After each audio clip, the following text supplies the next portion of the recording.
In today's video, I'm going to teach you how to filter multiple columns in Google Sheets.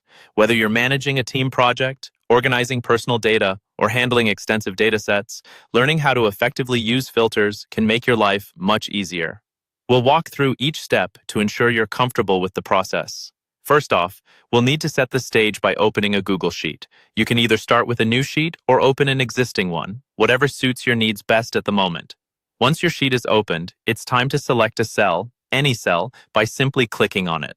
This helps Google Sheets understand where you want to start applying the magic of filtering. After your cell is clicked, let's move our attention to the menu at the top of your screen and click on Data.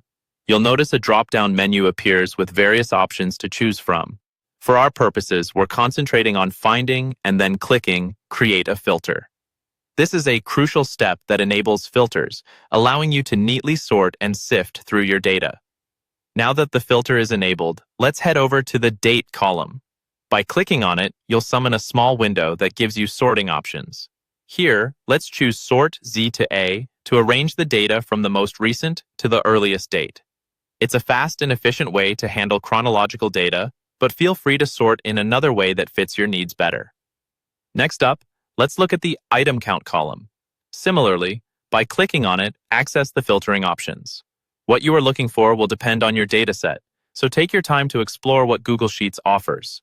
In this column particularly, we'll clear all selections by clicking Clear. This action removes any previously set filters, giving us a clean slate.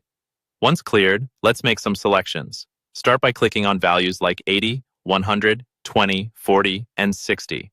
What we're doing here is specifying which item counts we'd like to see.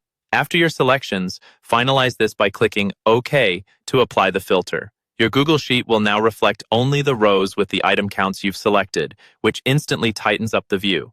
Continuing with our sorting journey, move along to the Revenue column. Click to access the filter options again and set your criteria. In this case, maybe you're looking for specific revenue totals like $600 or $700.